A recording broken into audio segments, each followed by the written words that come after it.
And we are live. Good evening. It is about 10 minutes after 6 on Sunday, the 21st, and this is the second of the fully edited interviews. This is Billy Currie of ULTRAVOX and VISAGE, and fully edited, so you guys should hopefully be able to see the whole thing. Thank you very much for tuning into Groove Zone TV, and on with the show. Here we go. All right, Billy.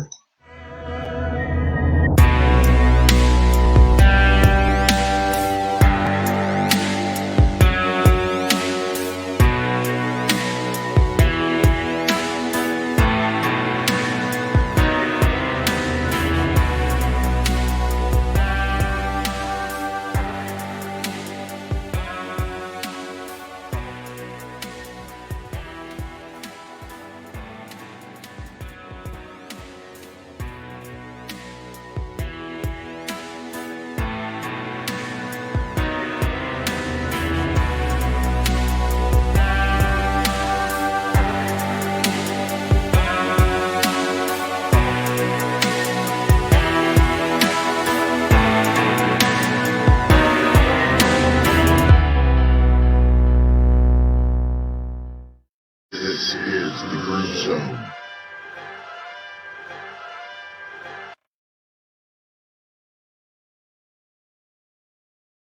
Can you hear me now? Yes. Yeah. I was starting to get a little concerned. Good morning or good evening. How are you? Fine. Yeah. It's good morning to you. Yeah. And it is good evening to you, correct? Thanks. Yeah. All right. Afternoon. It's late afternoon. Okay. Where are you at, if you don't mind me asking? What area? What? I'm sorry, what area? Where are you at today? I'm at London, in London. You are in London. Okay. Yeah. Okay. First of all, Billy, I have to say thank you so much. Oh, no problem. No worries. Oh my God. I can't even begin to tell you what an absolute pleasure this is. Oh, thank you very much. You bet. Thanks for asking me. Well, you know, before the conversation, I was thinking about it. It's like your music has been part of my life easily since like 1980, 81. Oh, really? Right. Oh my goodness. You know, it's like, and the fact that, that I've got a few moments with you, it's like this, yeah, this is an amazing day for me. So, Well, that's good. yeah. And, you know, so with that being said, thank you, first of all, for the music. Oh, cool. So how are you? That's very nice of you to say. Thank you very much. Well, you're welcome. Oh my goodness. How are things with Billy Currie today? Oh, okay. It's snowing here, or has been snowing. So I've been out for a walk, and that's brightened things up a bit. I'll bet. I mean, it's yeah. just me and my wife and my son. Okay. We're in complete lockdown. Oh, you are? Okay. So when I go out to walk, occasionally someone will have a chat, a complete stranger. Right. And occasionally I'll meet a friend, not very often, because it's just by chance. But I met a chap today, very posh speaking fella, and he was just saying, isn't it nice that gives you a lift just to see the snow, you know? It's nice. So that's how's things for you? Things are all right. Weather-wise, we're on the same hemisphere, so we're also dealing with wintertime. No snow yet, though. Oh. So you hang on to it for now. Yeah. And then go ahead and send some over in a couple of weeks. No, things are going well. It's a little bit dicey still, shortly after the elections.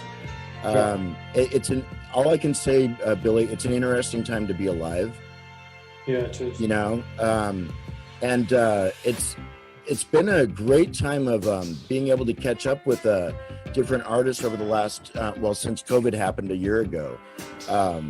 And to get different perspectives as far as how we're all interacting and dealing with it. From every angle or from every aspect of like being in an area where they've got almost zero cases. Really? Well, down in Australia, there are some areas that, because they closed the country up, they kept the cases to a minimum. You know, and that just amazes me when I hear the body counts on the news every day. So, but you're in Washington State, right? Correct. I'm about an hour south of Seattle. Yeah. And you're saying that you've got very few cases left? No, we're in the thousands. Oh, sorry, right. Yeah, no. I misheard you. Right. Yeah, you're making a comparison to parts of, say, Exactly. Australia. Yeah. Yeah, exactly. And then of course everything in between. So, doing the best we can. Isn't that pretty much what we can do? You're doing well at the moment because it's 9 o'clock now. God, I'm terrible at 9 o'clock in the morning. Really? I had to set my alarm on this one though. I bet you did. Oh, I'll bet. Oh yeah, no doubt. Because I'm like, this is not the morning to be sleeping in. Hey, let's do this if I could. This is the Green Zone.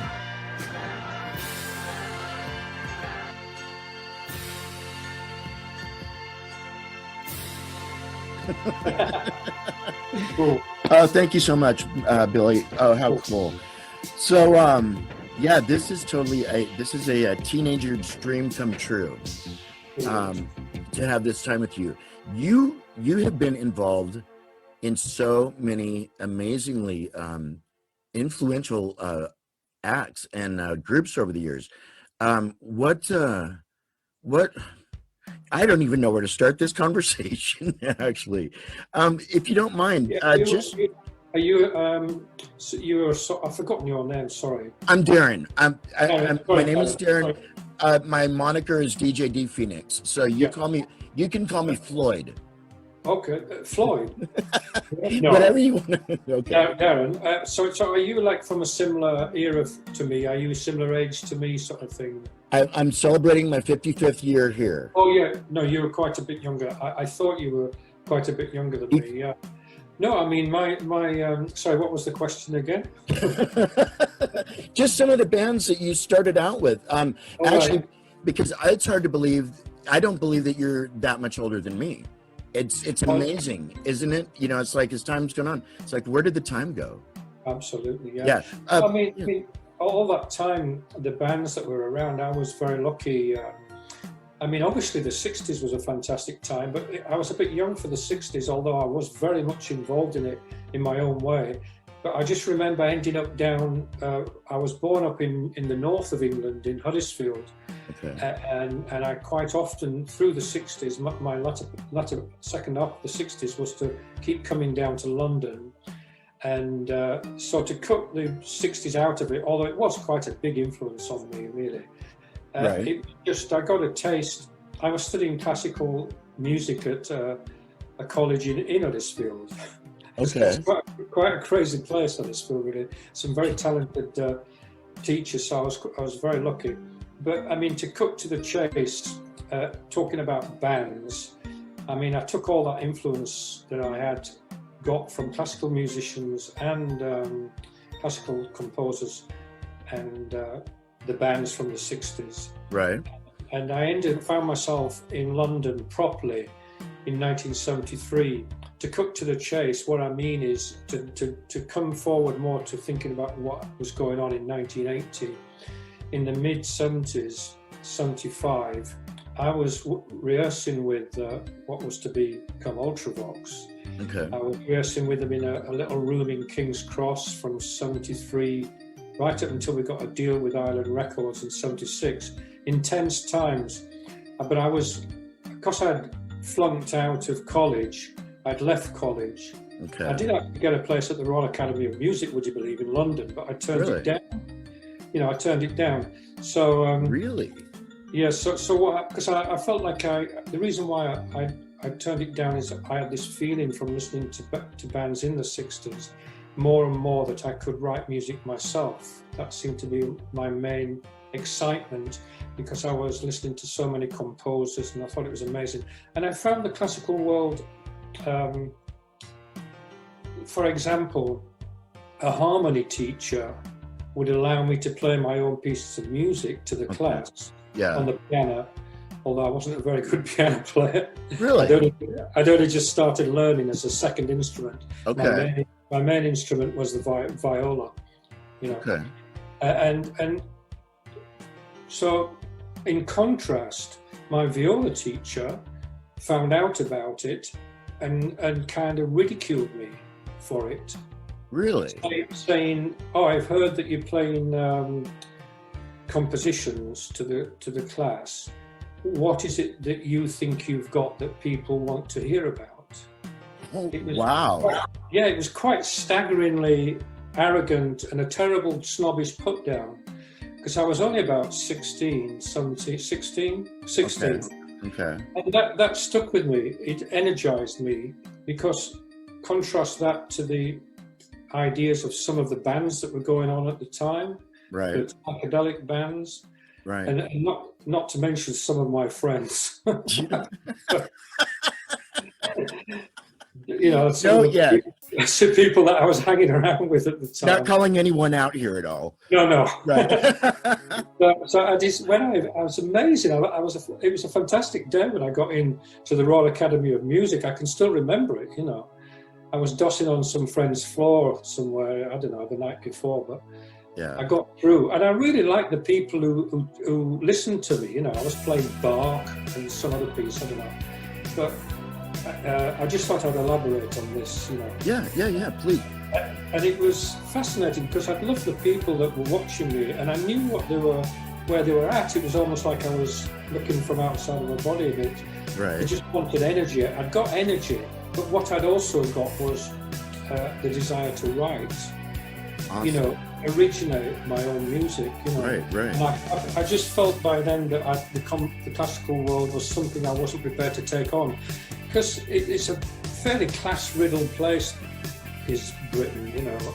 Maybe, you know, I don't want to get too much into that, but I was just kind of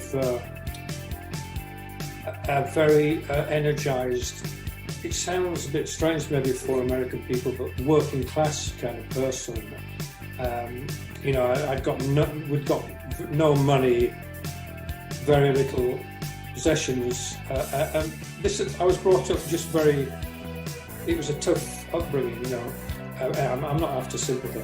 No, but believe me though, I totally understand and I can empathize, because America has its equivalent. You know, you've got your, and it's not even the middle class. It's that like lower middle class and like the lower class. So yes, we do have the equivalent here, and that's what I came from. So I totally get that. You bet. Oh, cool. So it can kind of energize you, you know. So I've got all this energy. You know, I got all this energy. So I thought, right, I just want to get on and do something myself. But cut to when I was in ULTRAVOX in 73, 74, 75, 76, we were rehearsing at this place in King's Cross. Our singer, John Fox, was putting it together. And he was actually at the Royal College of Art, would you believe? But really? The deal was that you just turn up 4 nights a week and all day Saturday. Okay. 4 nights a week, and all day Sunday. Tell me if I'm ranting on a little No, bit. you know what? This is the Billy Currie show this morning. And I'll tell you what, that reminds me, if you don't mind, may I interrupt long enough to let the people know who I'm hanging out with? That might not be a bad idea. Hey guys, you are listening to Neo Retro. This is DJ D Phoenix, coming to you live today from Olympia, Washington, and also from the London, England area. I don't need to get a specific district, but anyway, I'm fortunate to be able to hang out this morning with Billy Currie of VISAGE and ULTRAVOX. Such an incredibly talented man who's put some time aside for us today. So thank you guys for tuning in. Actually, don't go anywhere. We're going to take a quick station ID. We'll be back after the track. This is VISAGE. You're listening to Neo Retro, DJ D Phoenix with Billy Currie, and we'll be right back. Okay, so I'm letting Zoom record this, but I needed to get a break in because I didn't want that much time to pass without being able to acknowledge you. Sure. Okay, yeah. cool. All right, so excuse my rude self there, mister. And I hope, how long do I have you for this morning? About another 20 minutes or 10 minutes? No, about another 20 minutes, if that's okay. Perfect. If that works for you, you betcha. And there again, thank you so much. Oh, that's fine, Darren. That's Awesome. cool. And I'm just going to let you know right now, Billy, door is always open down the road. You ever want to come back and visit again, that door is open, so please know that. So, Thank you. All right, guys. Hey, that was VISAGE. You are listening to Neo Retro, DJ D Phoenix with you. I'm in Olympia, Washington. Mr. Billy Currie is over in England. And what an incredible conversation we are having. So I'm going to turn it over to Billy because this is the Billy Currie show today. So it's all you. No pressure. Anyway, as you were telling us. Oh yeah, I mean, yeah. So we were these dedicated guys. We had our little room in King's Cross, which, let's face it, that's pretty valuable to have your own space. Yeah. It was actually a room that a guy had, that a friend of ours had, where they used to sort out the showroom dummies for his shop. So wow. we were in there. That's our space. He let us use it 4 nights a week and all day Sunday. Wow. I've got that indented into my brain because I did that for 3 years. Yeah, and this was us writing our own music. Okay. And so we didn't really do many gigs. It wasn't like the main concern.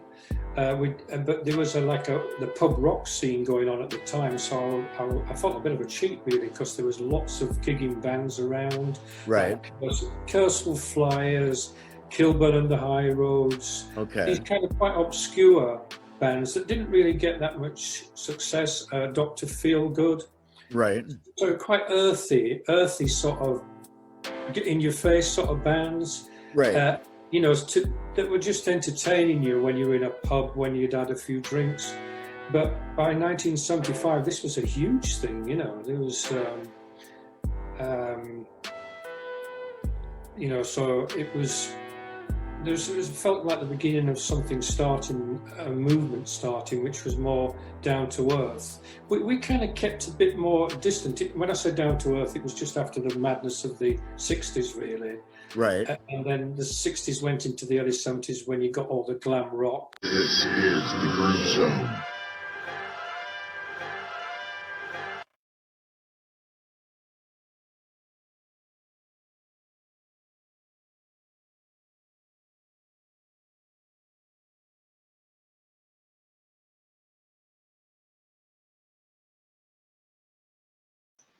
Oh, paying attention to it going off would have been a good idea, huh? You are listening to the interview with Billy Currie. We were about a third of the way through it. I got a chance to spend about an hour with Billy that day. So what an interesting guy and amazing career. Anyway, sorry, I should be paying closer attention so that doesn't happen. Anyway, you didn't tune in to hear me necessarily. I know you tuned in to hear Billy. So let's get right back to that, shall we? We're listening to your DJ Feeds. Here we go. Billy Currie Part 2.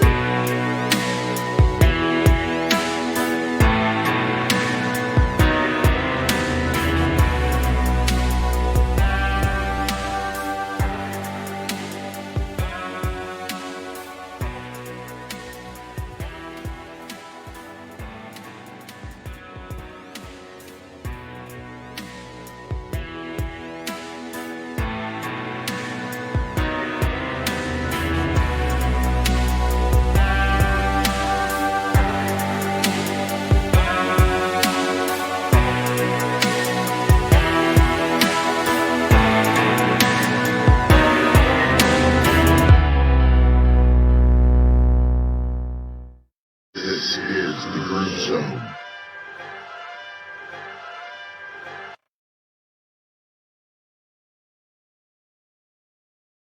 So Right. this was slightly against that as well. It was like, come on, let's just cut the crap and have Right. some more.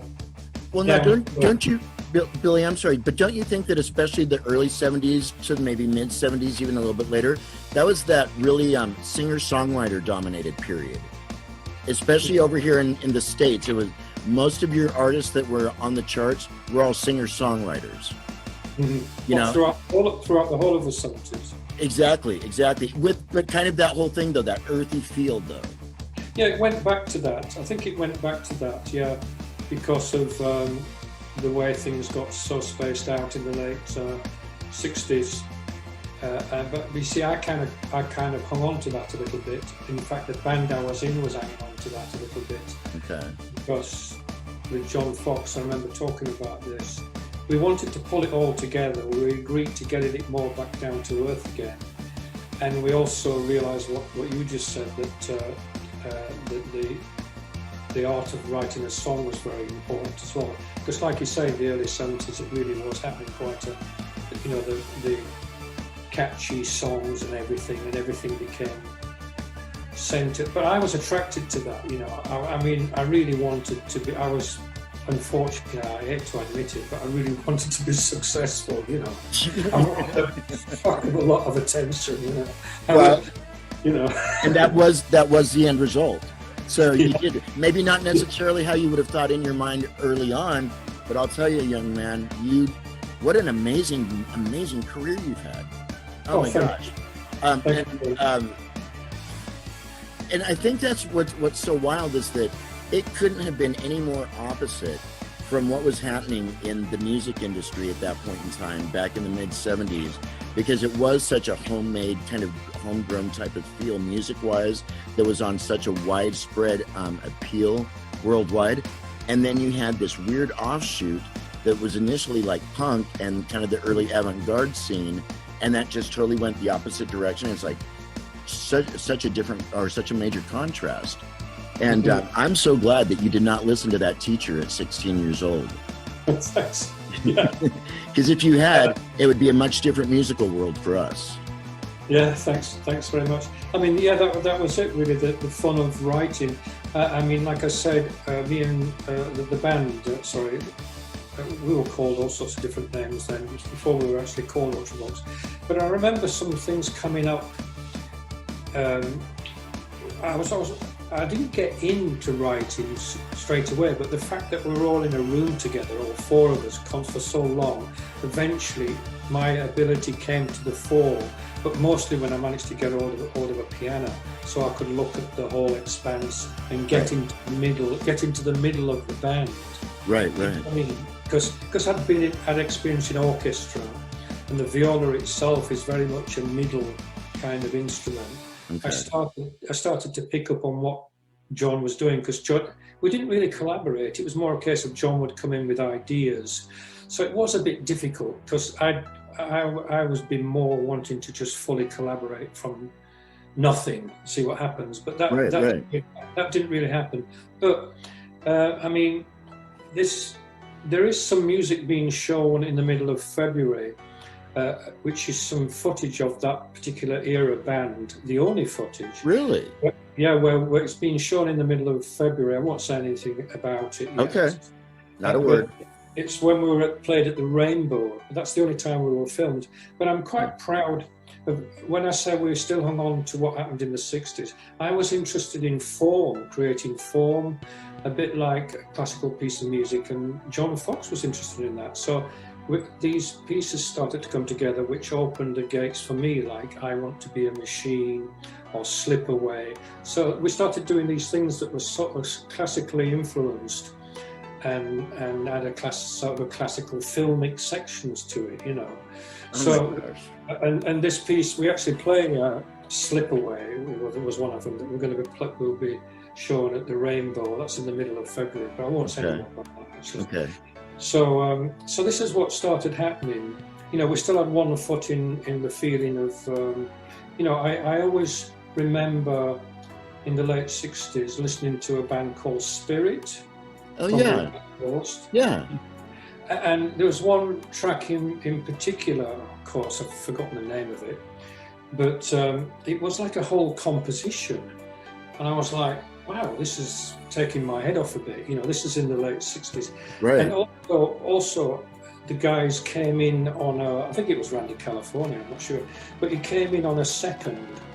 And that really intrigued me, because I was never a guy, because the first band I played in when I was 19 was a jazz rock band, and quite often we improvised around the same chords that always had a flattened seventh. Okay. Minor key with a flattened seventh, and so when someone hit me with something different, like a major ninth, right, I was like mind blown, you know. So this guy's Spirit had a big effect on me, and they had a slightly scruffy string arrangement in the background, which I liked as well, because it wasn't too shiny. Right. So when ULTRAVOX eventually got a deal in '76, we were a little bit schizo. We were a bit not in tune with everybody else. We weren't kind of Dr. Feelgood or Gilbert on the High Road, you know. Right. We were different, but I just want to say, that I loved very much listening to music. So at that time, I was always out watching these bands. You know, so I just loved living in London. It was great to have all this on your doorstep. I'll bet. Because when I was up in Huddersfield, I felt a little bit out of the way. You know, it's about 150 miles up north, 170 miles up north. That's a jaunt, yeah. Yeah, so it was great to have all this on my doorstep. So while I was rehearsing 4 nights a week and all day Sunday, and by the way, I just happened to say, I'm not after sympathy again, but I was doing a shit job, you know.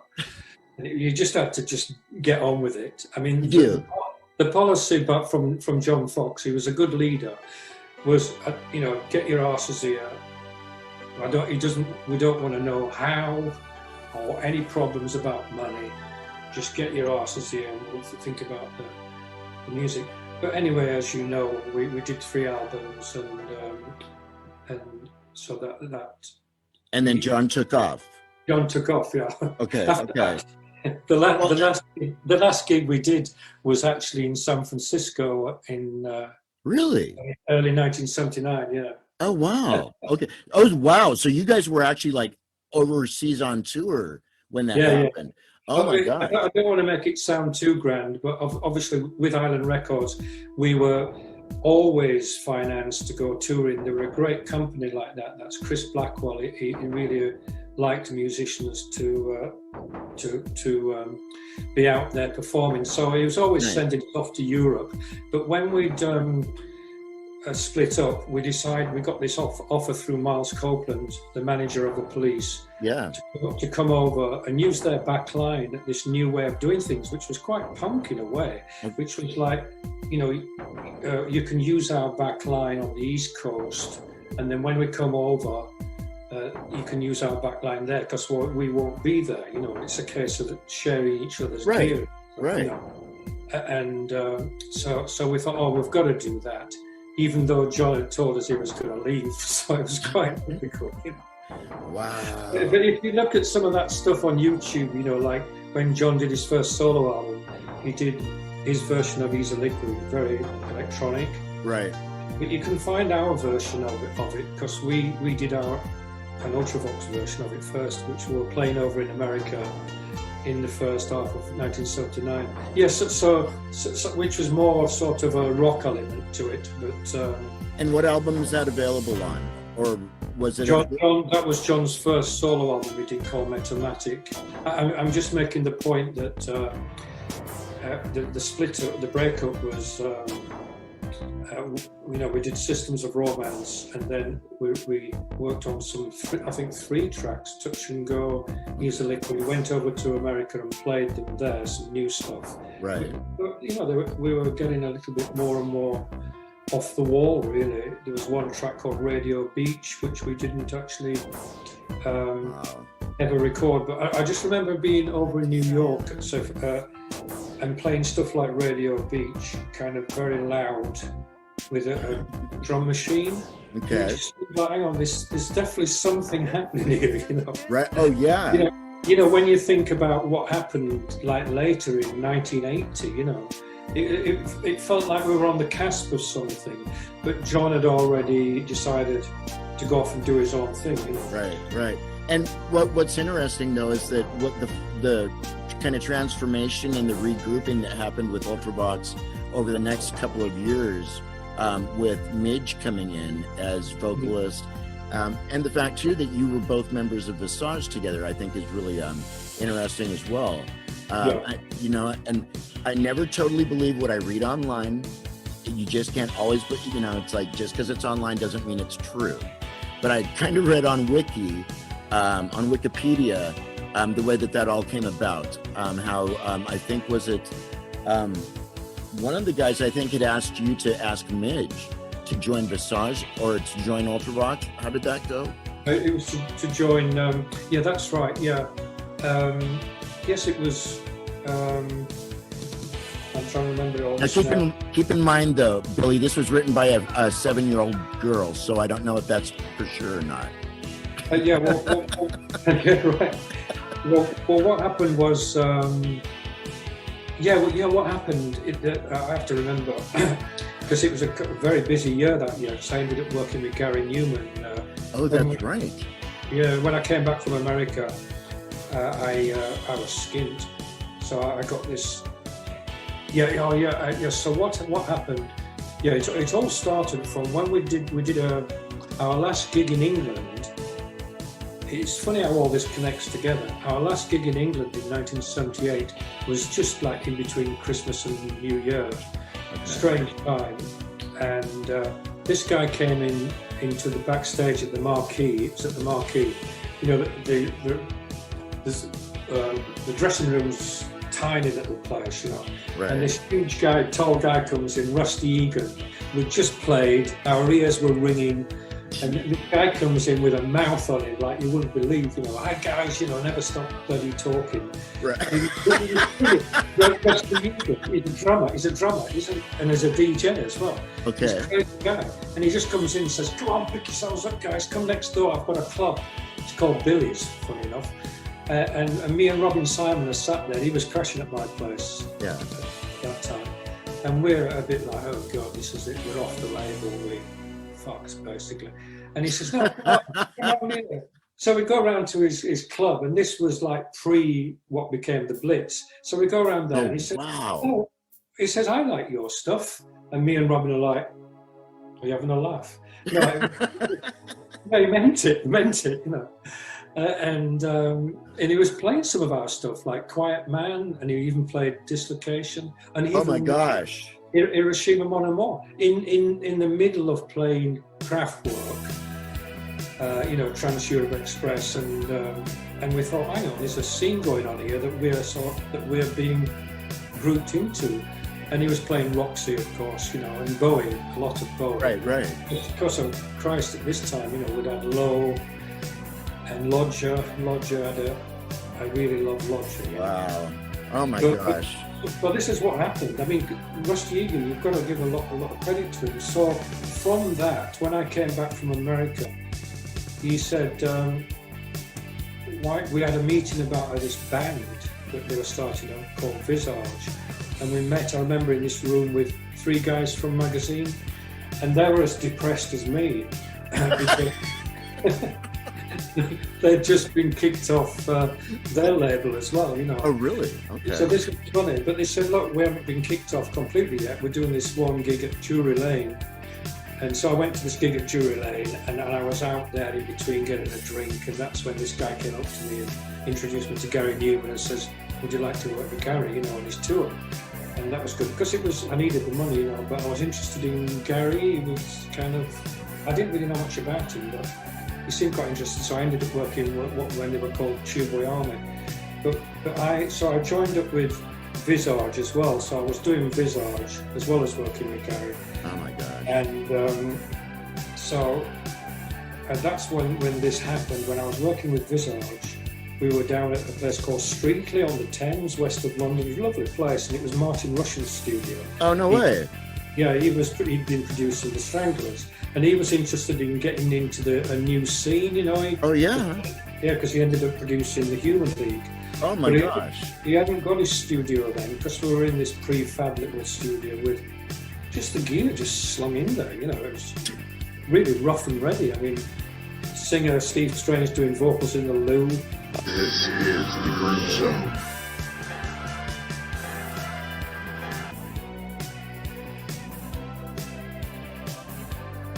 Strange doing vocals in the loo.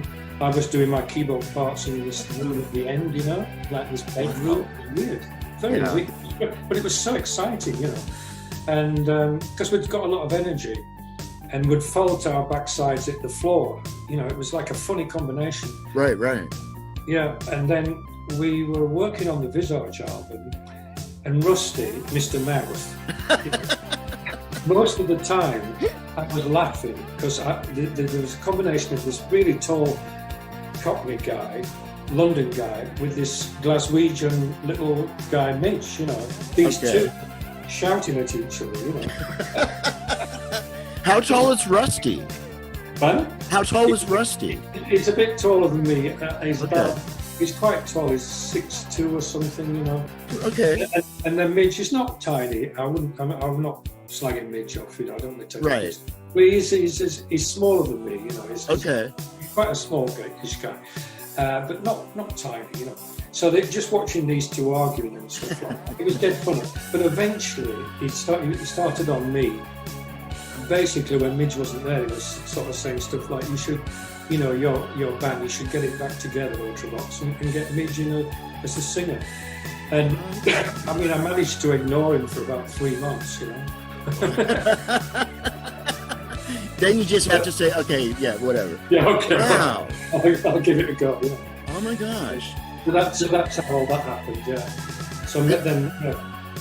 You mentioned Dislocation and what was the other one? The B side of that a little bit ago. Quiet Man. Yes. Yeah. Do you know, actually, when you said that, Billy, you took me back to 1980, 81.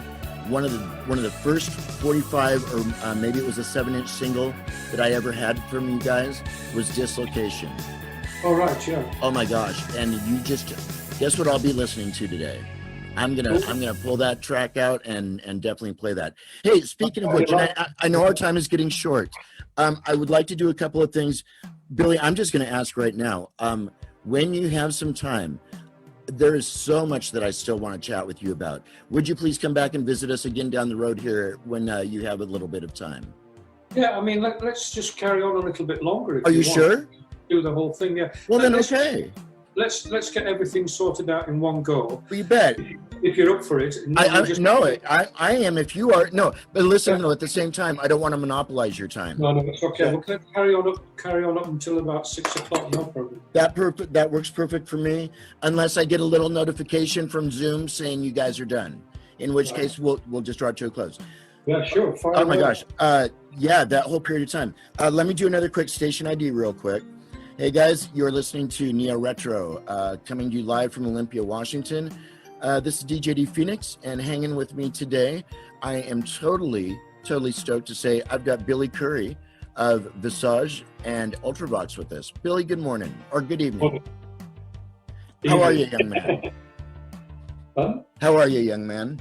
Yeah, good, yeah, very good. Good. Hey, so we've been talking a little bit. We're kind of at the, I believe we're kind of at that 1980-81 point in the conversation. You worked with Gary Numan. Was the tour, you said it was TUBEWAY ARMY, that was what the period was? Yeah, 1969, yeah. Okay, so was that the Pleasure Principle then, or what was the tour? It was. Pleasure Principle, yeah. Wow, okay. And you know what amazes me is that Gary just released something, I believe, like 2 weeks ago. Has stayed steady. But now, though, too, kind of flash forward, you've remained relatively busy with different projects and all that throughout the years. Sorry, say that again. I'm sorry. You've remained pretty busy on different projects throughout the years. Yeah, I do. I keep going. I'm very interested in instrumental music now. I know it. After doing songs and stuff, quite often it draws a bit instrumentals. But it's just where I come from. As well as listening to the Kinks when I was 11 or 12, I was also listening to Tchaikovsky. It's just how I am. Wow. And it's quite natural to just move and try to make instrumentals, which I find actually difficult. I'm in the middle of doing an album right now, and every time I start an album, I'm not in the middle. I'm just getting going really. Every time I start an album, I think, can I do this? It's always like, is this possible? But really, though, with an instrumental, it's a little bit rougher than doing something that has lyrics to it, usually. Well, yeah, you're wide open with the form. Okay. You're not relying on, obviously the voice is beautiful, and I've always been very fascinated with writing songs, and it doesn't mean that I'm not going to do that again. Right. But it's my 12th solo album that I'm working on now. I've just finished an album called The Brushwork Oblast, which I finished actually at the end of last year, so it's been a while now. Okay. I finished, I finished it at the end of 2019 and released it in March last year. Okay. I've just got it on a CD release through burning shed, and I'm pleased about that because I like streaming, and I do back my streaming up on Apple Music with Audivarna, which makes it sound a lot better. Okay. But you know, then you put a CD on, and it's like, come on, you know. talk about going backwards. Oh my gosh, yeah. So I've done this Brushwork Oblast album, which is a piano album, something I've always wanted to do, but I've never had the guts or thought I would have the discipline to do it. And it's been a long journey, that making that album. It's like from 2 points. You know, there's one point where I was reminiscing about my time back in West Yorkshire when I was brought up. Okay. And that's the Piano Stories of Barry Brow. I was influenced by, I listened to music and read the history of the composers when I'm listening to music. Right. So I was listening to Benjamin Britten and Debussy. But then I suddenly got interested in large symphony stuff, so I thought, do I know Wagner? No, I don't really. Let me listen to Wagner. So this 2 hours, it's an album of 2 hours. So this stuff which is influenced from the sea and the music, and the countryside, because Britain lived in Suffolk, which is a beautiful area, you know, Constable country on the sea, on the coast. So there's that influence there in tracks like Sketch the Fields and People and Give Over. Give Over's a Yorkshire saying, which is slang, which means just pack it in, you know, stop it. Okay. Okay. With the Yorkshire sense of humour. Okay. You know, it's from my part of Yorkshire, West Yorkshire. So it's reminiscing a little bit. It's slightly nostalgic. And then I went to see the centenary exhibition at the Royal Academy of the Russian Revolution. Oh, wow. Yeah. Wow. And it was absolutely mind-blowing. Oh my gosh, I'll bet. You know, just getting into it and just looking at the old newsreel and stuff. And I started listening to Russian music again. But like Borodin and other composers, I forgot his name now. But I just felt the same as I did when I listened to it back in my teens, because like I said, I listened to a lot of music back then. So I wasn't too knocked out from it, apart from the usual ones. There's another composer, I can't remember his name now, but they felt too sullen, too awfully depressing. Right. But I still went to listen to Tchaikovsky's Six again, because his ability with strings, and started listening to other composers that I'd listened to before, like Mussorgsky and Rimsky-Korsakov, which I've played. Right. But I do like big orchestra. But then I stumbled on, this is a good thing about streaming, I stumbled along on this album called Forgotten Russians, and there was Mosolov on it, and it was actually piano pieces. I can't remember the other names, they're so complicated. Really? But I started reading about their lives out one, Forgotten Russians, you know, these were around at the time of the Russian Revolution. Okay, I was going to ask. Okay. Yeah, because they were experimental, you know, and they were taking risks. One ended up in the Gulag, one was gay, ended up getting thrown out of Moscow. Another one couldn't get any work. It was just, it was, you know, it was interesting that. Yeah, talk about hardships. Yeah, these people gave me some inspiration, and they made me realize that I could just do an album of piano, because I listened to this this album called Forgotten Russians. It's all piano. And, it is. This is the Groove Zone. Oh yeah, we are now 2/3 of the way through the Billy Currie interview. Once again, want to tell him how much I appreciate him taking some time with us for this interview. Totally cool guy, and to be able to have that time is just awesome. And now we are at the point, we are ready for the final installment. This is the end of the Billy Currie interview on the Groove Zone. I'm DJ D Phoenix. Here we go, guys. Thanks so much for tuning in. Billy, here we go.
Okay. Okay. Yeah, and I just thought, right, I'm going to do it. I'm going to do an album which is all piano.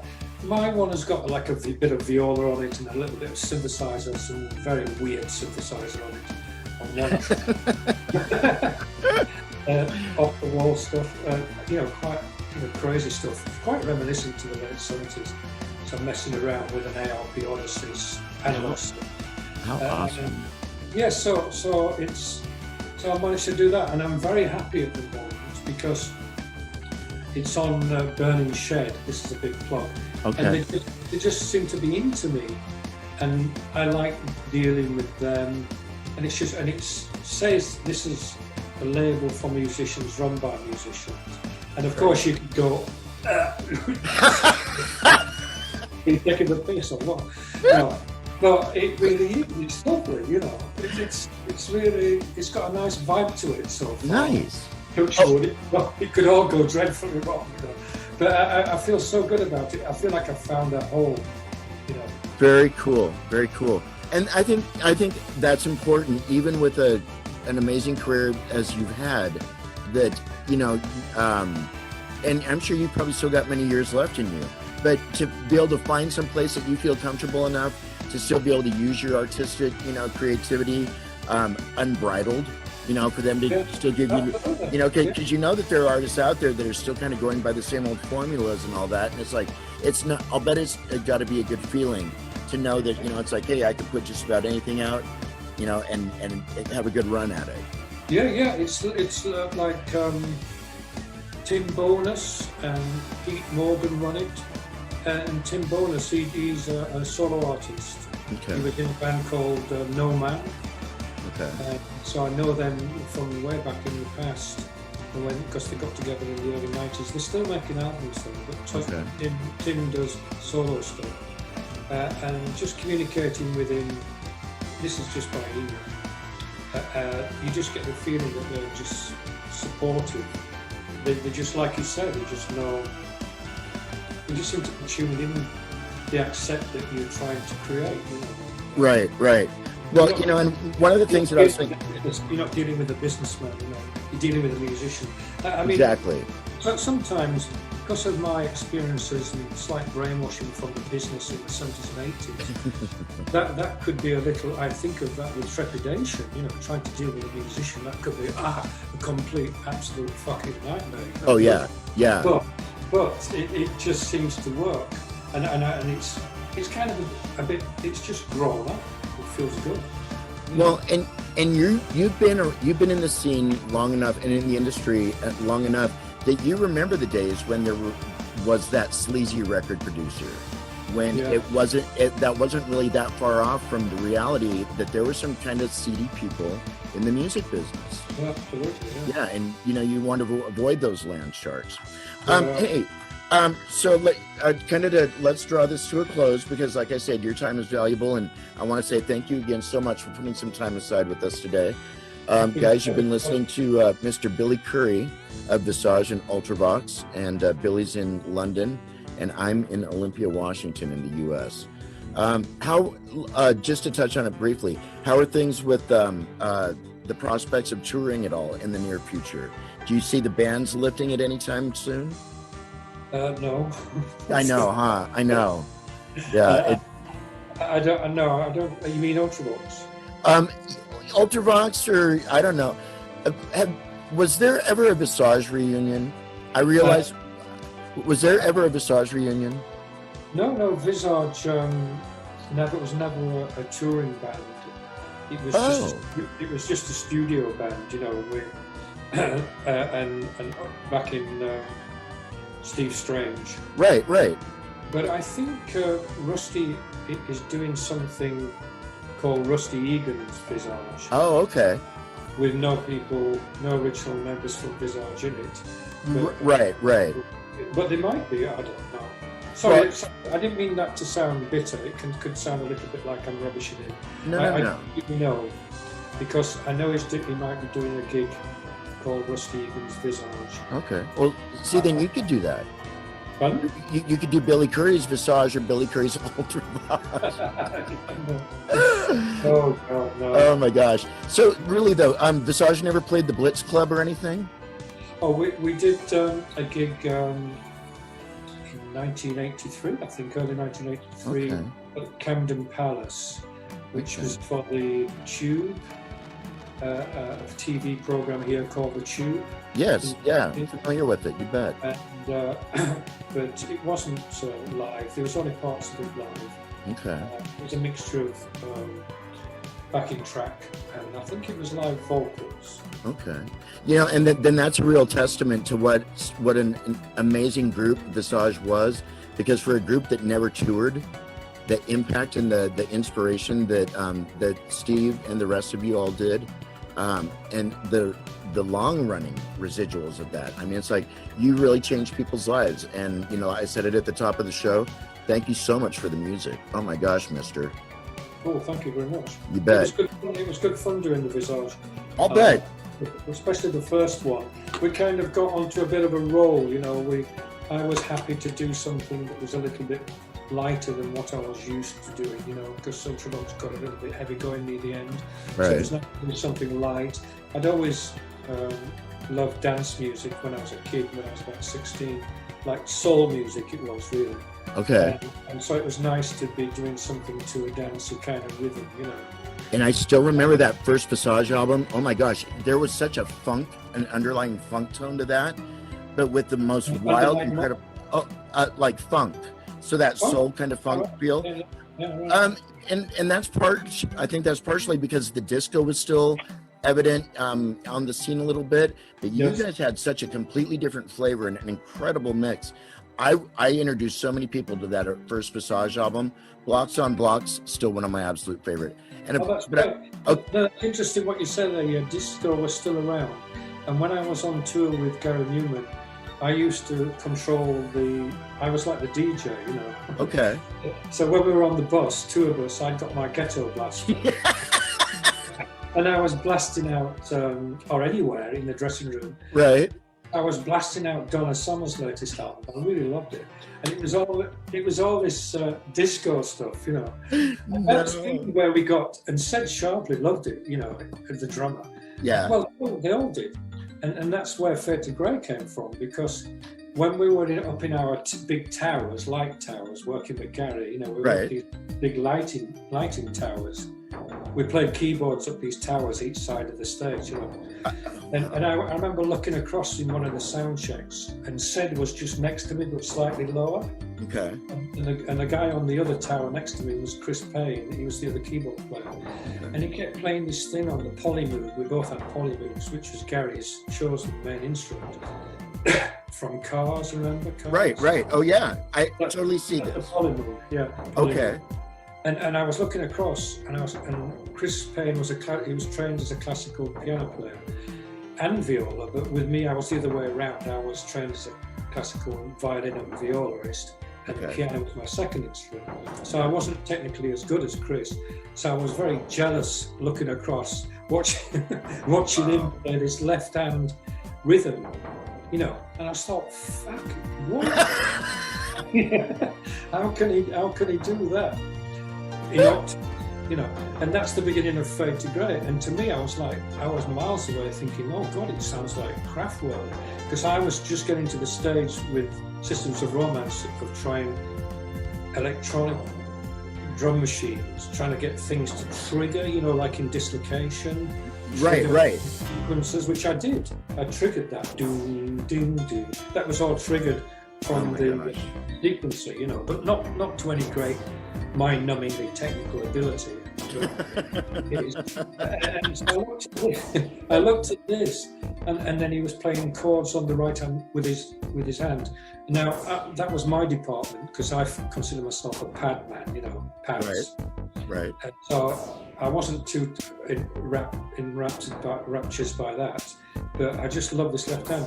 And so we got Sid. He'd got a CR78 drum machine, the Cube one, which was the more modern one. Oh wow, yes. Yeah. And I got him to program a part to it, you know. So we've got the beginnings of like an electronic song just in our sound check. It is an interesting story. Wow. Even I've been telling this for years. I'll bet, But yeah. it's always interesting. And I said, because I was in the middle of recording the solo first VISAGE album at Martin Rushton's studio. When we had a gap in the tour, I got them to bring their instruments into the studio. No one else was there. The VISAGE guys weren't there. They Okay. did other things, I don't know. Okay. I think Midge had gone actually. He'd been signed up to play with Thin Lizzy in America. Bloody hell. Oh, wow. Okay. Yeah, he wasn't even around, you know. So I brought them in, and we laid down the backing track for Fade to Go. Wow. It was great fun. Where did Toot City, the title, come from? Yeah. Sorry. Toot City. That's just me being. That was the standard joke on the tour with the crew. You know, Toot City. I hate to disappoint you. I don't know that it would have been such a major smash hit had you remained with Toot City. No. I don't think so. No. That is an absolute classic. Billy, we need to call it a day, I'm sure. Sorry, I'll just let you know that when we enjoyed laying down the track so much, the guy who laid it down was the brother of Hazel O'Connor. He was very, I really enjoyed working with him. And in the evening, we had a bit of a party, dancing along to it, because we realised it was quite a dance track, you know, because Right. when Sed did the drums, I was going, Wow. this, Donna Summers, you know. And he got into the groove straight away. So if you listen to Fade to Grey again, you know, it's that sort of Oh my thing. God. And we've got no song, so I just started shouting Toot City like a complete idiot. Oh my gosh. Toot City. Well, here's to Toot City. Okay, so two things real quick and then we're done. May I please get a word to the world? Basically, with the listeners that we have listening in today, is there anything that you'd like to say to them? Whatever is on your mind. Oh, really? I know that's a big pressure spot. Keep calm. There you go. Let's just keep calm through the turmoil that we're going through, really. And we get spring is coming. Yes. It is a difficult one. It's a difficult one, but let's try and stay positive. That's it. It's a tough time at the moment. Awesome. Keep concentrating. I'm doing some music, so it's nice to just not think too much, really. Isn't it good focus, isn't it? And kind of a good distraction. Yeah. And then the last thing, my friend, and there again, thank you so much. I want to get a song request from you.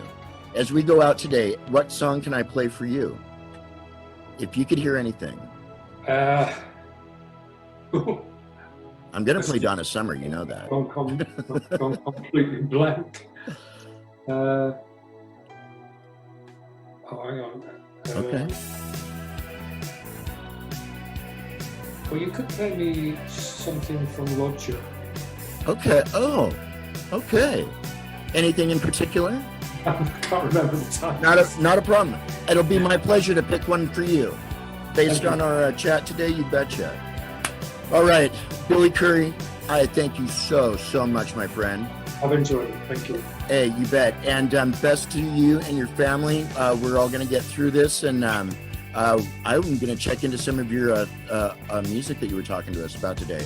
But thank you so much. Brilliant. I enjoyed it, Dan. Thank you very much. All right, you bet. All the best with everything. Best to you too. And we will see you down the road someday. Billy Currie, thank you. Have a great day, and we'll talk later. Thank you very much. All right. Cheers. All right, same to you. Thank you so much. And we are off. This is the Groove Zone.